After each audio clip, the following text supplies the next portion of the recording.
welcome to a quick review and thoughts video on Howling II, dubbed Your Sister is a Werewolf. I believe that's the subtitle for it. I watched the Arrow video, as you can see.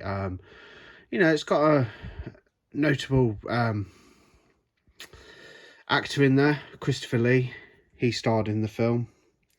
I thought when I picked this movie up, because I didn't know much about it, I thought he'd just have a cameo, but no, he's actually in the whole feature, which was good.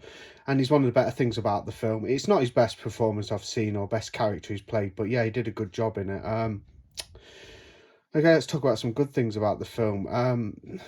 It's got kind of like a weird tone to it. Like, starts off with like a weird, like, sort of punk rock tone. It almost feels like it's set in England. I'm not sure whether the first bit is, but there's American accents in there and British accents, and I couldn't quite tell whether it was in England or America. I assumed it was America.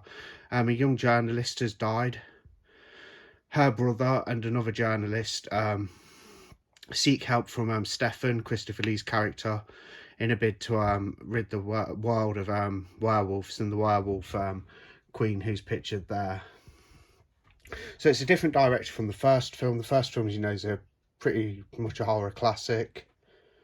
Stars directed by Joe Dante, who did Gremlins, amongst other films. Yeah, I enjoyed it. Like, I thought it had fun factor. Like I said, it's got this like punk rock concert setting at the beginning, and one of the werewolves lures these people out of there and attacks them in like an abandoned like warehouse area, some like building ruins, quite a shabby place. That's where things pick up, really. Then it's off to Transylvania with Stefan, the girl who died at the beginning's brother, and the other journalist. Stefan goes out of it for a bit. They're left on their own. You get introduced to the werewolf queen, this woman. Yeah, and there's all sorts of werewolf action. It's even got dwarves in it, trying to fight the werewolves. And yeah, I suppose Stefan's a bit of a Van Helsing kind of character. You know, like Van Helsing is to the to Dracula. Christopher Lee Stefan's sort of like he's a werewolf hunter, so it's quite similar to that. But you know, some okay special effects in there. It looks pretty cool. Some of the transformation bits, they're pretty quick transformation scenes, like a bit choppy, but it does show some good practical effects off. The werewolves look quite cool, you know.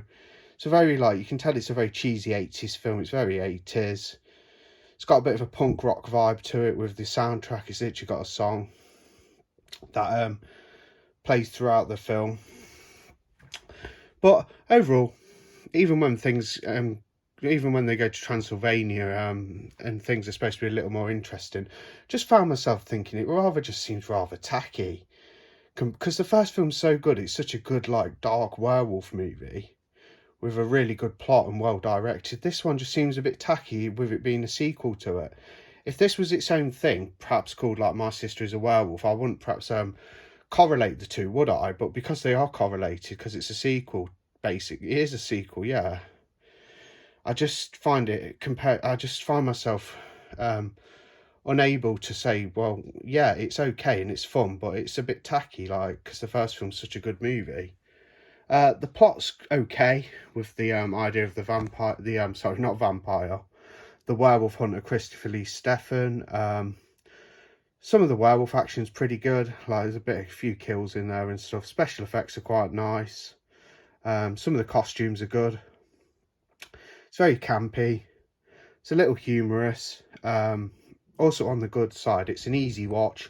It's one I would keep in the collection and throw on. I just think, you know what, I'm going to throw Howling 2 on because it's very easy to watch. Have it on in the background. But as far as being a good film, no, not really. Bit on the tacky side. I wouldn't even say special effects wise it's cheap. I just thought in general it just seemed a bit... It's just inferior to the first film. And the first film is the first film in the series, so you can't help but, like, compare them, really. Yeah, it's its own thing. And it's a whole different animal. But yeah, that's what I think sort of the Howling 2 anyway. Like, good special effects, quite fun, campy, got a nice song that's the plays throughout the film. That's kind of cheesy but cool. It's got Christopher Lee in there, which is a big bonus. His character's pretty good. The movie keeps moving from location to location, but it's just not that interesting. It's from the same director who did The Beast Within. It says here, Philippe Mora, and he also did the third film, Howling III: The Marsupials, which I've yet to watch. It wasn't long, 91 minutes, all in English. Didn't go through the special features yet. But yeah, not that great, The Howling II. I can't say I'd recommend it to people who aren't a horror fan. If you're a horror fan and you're a completionist and you want to see everything or own sequels to, like, you know, big movies like The Howling, I'd recommend it. But otherwise, not that great. So I was a little bit disappointed with The Howling II. But I wasn't expecting much anyway. So my disappointment wasn't very, you know, it wasn't too extreme. Weren't the most extreme levels of disappointment. I just kind of felt like, you know, whatever, and shrugged my shoulders. Yeah, it's an okay movie. Anyway, thanks for watching. Bye.